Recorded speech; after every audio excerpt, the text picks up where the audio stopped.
ఇప్పుడు మరిన్ని వార్తలు వేగంగా సంక్షిప్తంగా చూద్దాం.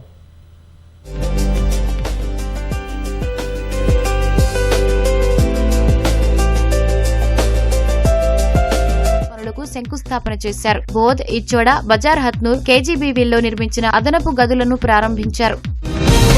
హైదరాబాద్ బోరబండలో light house foundation skill development centre ను ఎమ్మెల్యే నవీన్ యాదవ్ ప్రారంభించారు. వనమహోత్సవంలో భాగంగా గురుకుల పాఠశాలలో మొక్కలు నాటారు.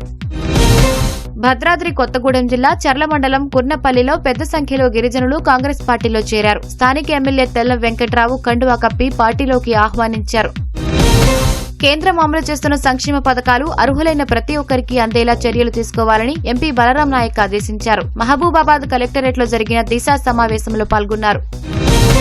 కేంద్ర రాష్ట్ర ప్రభుత్వాలు అన్నదాతలని మోసం చేశాయని మాజీ మంత్రి జోగురామన్న ఆరోపించారు. రైతులు పండించే ధాన్యాన్ని కేంద్రం కొనుగోలు చేసేలా ఒత్తిడి తీసుకురావాలని డిమాండ్ చేశారు.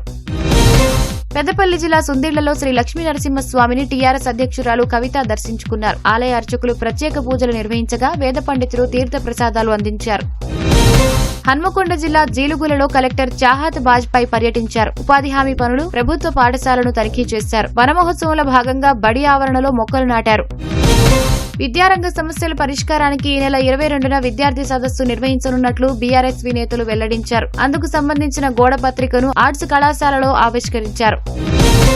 ఆదిలాబాద్ రైల్వే స్టేషన్లో పోలీసులు ఆకస్మిక తనిఖీలు నిర్వహించారు. మాదక ద్రవ్యాల సరఫరాను అరికట్టడమే లక్ష్యమని ఎస్పీ మహాజన్ తెలిపారు. రాజన్న సిరిసిల్ల జిల్లా వేములవాడలోని స్ట్రీట్ ఫుడ్ సెంటర్లపై ఆహార భద్రత అధికారులు తనిఖీలు చేపట్టారు. నిబంధనలు ఉల్లంఘిస్తే కఠిన చర్యలు తప్పవని అధికారులు హెచ్చరించారు. రంగారెడ్డి జిల్లా బాలాపూర్లో చోరీకి పాల్పడుతున్న వ్యక్తిని పోలీసులు అరెస్టు చేశారు. నిందితుడి నుంచి 62 తులాల బంగారం, 200 తులాలకు పైగా వెండి స్వాధీనం చేసుకున్నారు. హైదరాబాద్ కిస్మత్పూర్లో డ్రగ్స్ విక్రయాలకు పాల్పడుతున్న ముగ్గురిని పోలీసులు అరెస్టు చేశారు. వారి నుంచి 730 గ్రాముల గంజాయితో పాటు కారు స్వాధీనం చేసుకున్నారు.